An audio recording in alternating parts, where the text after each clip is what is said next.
Today, we are going to speak about legacies.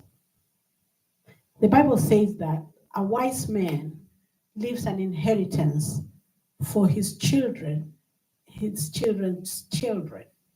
A wise man leaves an inheritance for his children and his children's children. Also, the Bible says that wise people gain souls. Wise people gain souls. That one, remember that one too. Okay, today we're going to talk about the story that is in 1 Kings chapter 21, the book of Kings, the 1 Kings chapter 21. I'm going to read from 1 Kings chapter 21, 1 Kings chapter 21. We're going to start from the beginning of it. And it came to pass that after these things, that Naboth the Jezreelite had a vineyard which was in Jezreel, next to the palace of King Ahab of Samaria. So Ahab spoke to Naboth, saying, "Give me your vineyard. Give me your vineyard, that I may have it for a vegetable garden, because it is next to my house. And for it, I will give you a vineyard better than it, or better, if it seems good to you, I will give you its worth in money." But Naboth said to Ahab, "The Lord forbid that I should give the inheritance of my fathers to you."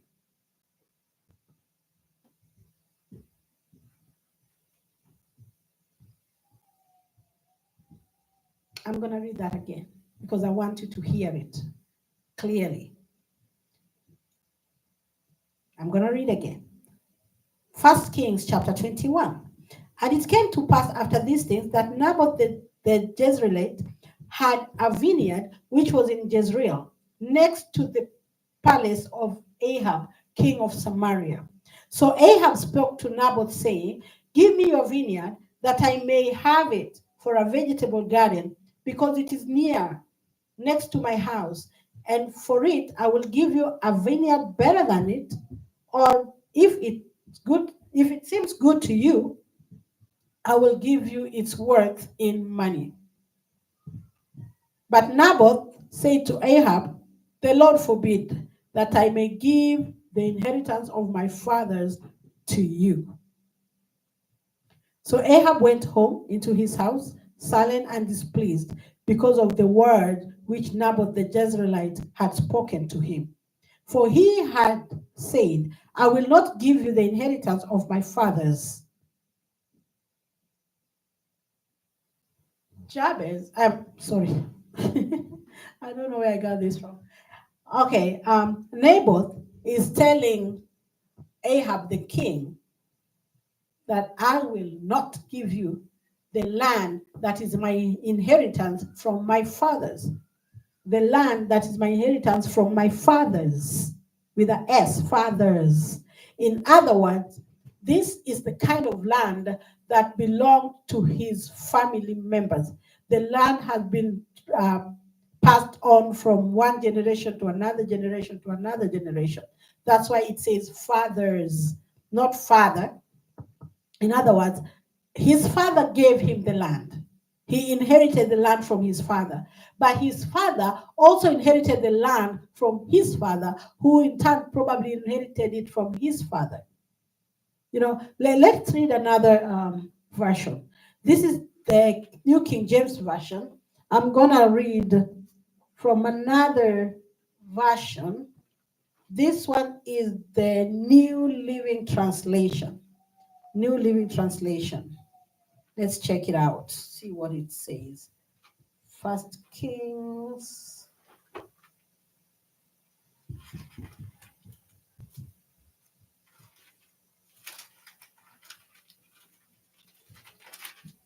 First King chapter 21. Verse 3. But Naboth replied, the Lord forbid that I should give you the inheritance which was passed down by my ancestors. That's perfect. That is even a better word. By my ancestors. You know, your ancestors are not just your grandfather or your father. Your ancestors are way down back there in your family line. And therefore, Naboth is telling this king that I know you are king. I know you are strong. I know you are mighty. I know you have authority, but I am not going to let go of the land that was passed down to me from my ancestors. Because I know I have a responsibility. I have a responsibility of passing the land down, passing the land down the line to the next one in my family line.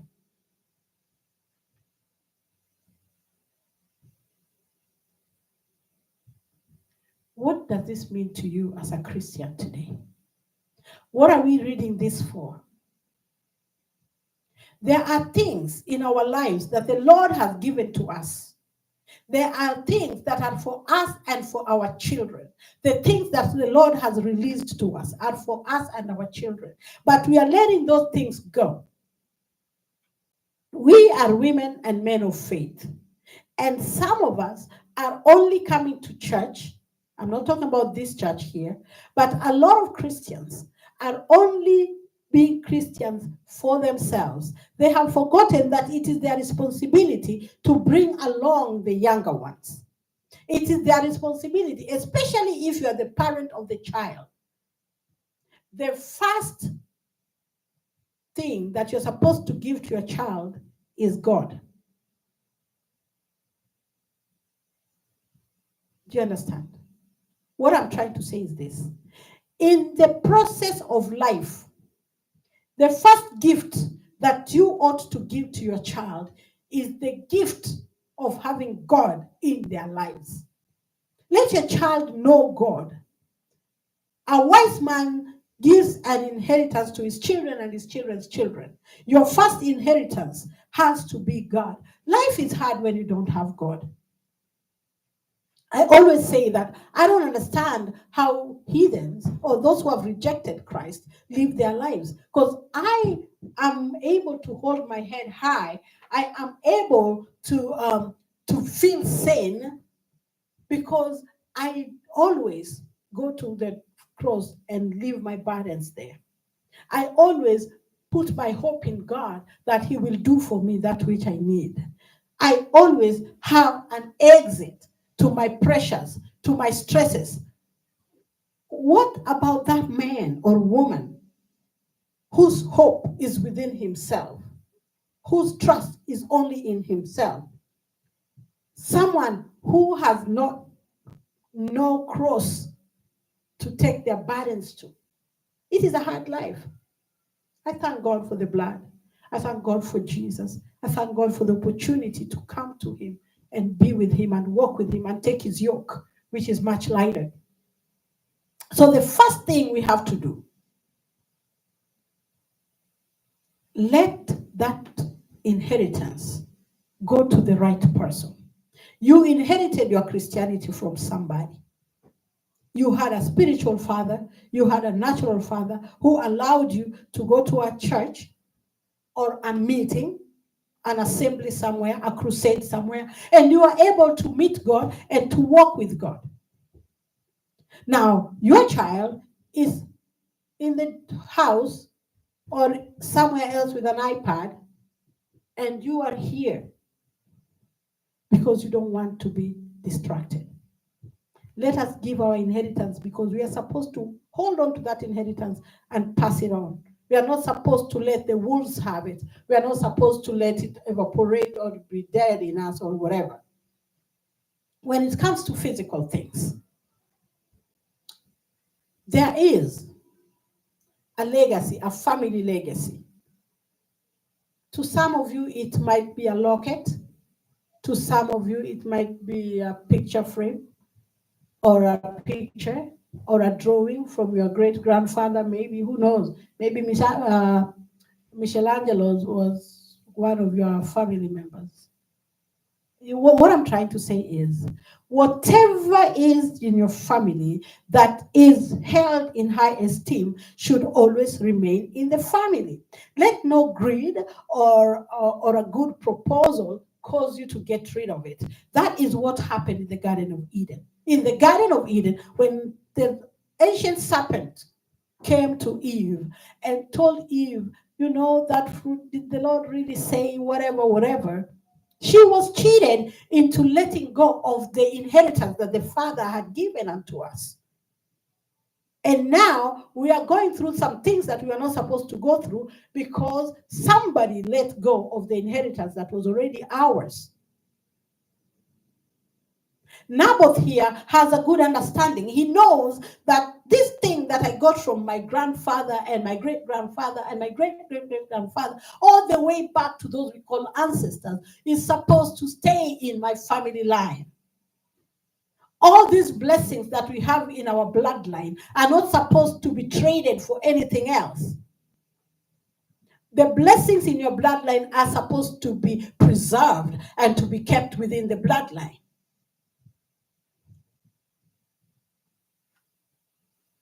The children of God nowadays are the same people that the preacher was talking about when he said that I have something abominable on the face of this earth.